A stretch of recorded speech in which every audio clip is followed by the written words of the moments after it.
This continent possesses some of the most breathtaking landscapes on Earth. From the picturesque shorelines to the majestic mountains and arid deserts, this landmass was once home to hundreds, if not thousands, of diverse nations and tribes. However, everything changed when foreign arrivals reached these shores in their boats.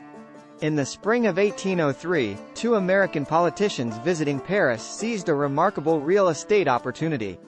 With a simple stroke of a pen, their country doubled in size through the Louisiana Purchase, a deal worth a mere $15 million. Yet, it's important to note that the United States didn't actually buy the land from France because France didn't truly own it. Instead, the U.S. acquired the imperial rights to a vast portion of North America, with France agreeing to let the United States colonize the region without interference. If the United States wanted true ownership of this land, they needed to obtain it from the indigenous tribes who had inhabited it for thousands of years before Europeans set foot on the continent. These tribes were the true owners of the land that the U.S. had just acquired. It's worth mentioning that this perspective isn't a modern judgment but was known even then by the U.S. government.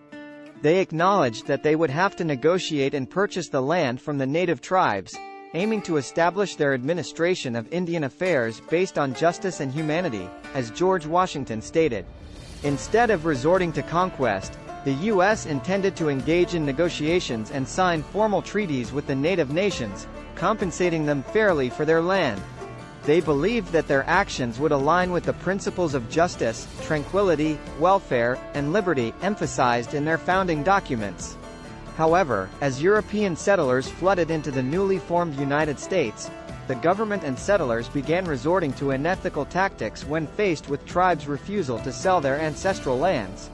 The westward movement of settlers became an unstoppable force, and tribes that resisted were subjected to wars, broken promises, and forced relocations. For instance, tribes near the Great Lakes and the Seminole tribes faced wars, treaties, and loss of their lands. The Muskogee Nation initially refused to sign a relocation treaty but was eventually coerced through settlement encroachment and military force. The U.S. employed a range of deceitful tactics, including manipulating tribal leaders, violating agreements, and exploiting divisions within tribes to acquire more land. These actions continued over nearly a century, resulting in the United States signing 368 treaties with tribal nations, which ultimately led to the displacement and removal of Native Americans to make way for white settlers.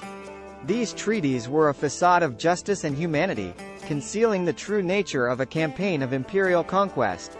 The process of dispossession became more difficult when dealing with the five large nations known as the five civilized tribes: Cherokee, Chickasaw, Choctaw, Muskogee, and Seminole.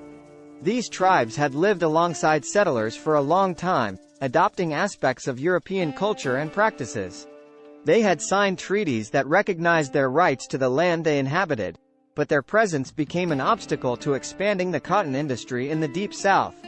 Cotton farming, fueled by free labor from enslaved Africans, contributed to the desire for more land.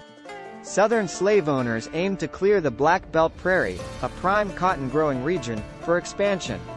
The state of Georgia was particularly aggressive in its attempts to remove the Cherokee Nation, disregarding their rights and passing laws that abolished their governments.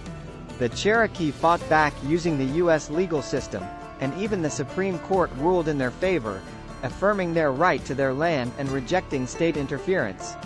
However, President Andrew Jackson, who held a disdainful view towards Native Americans, openly defied the Supreme Court's ruling, refusing to enforce it.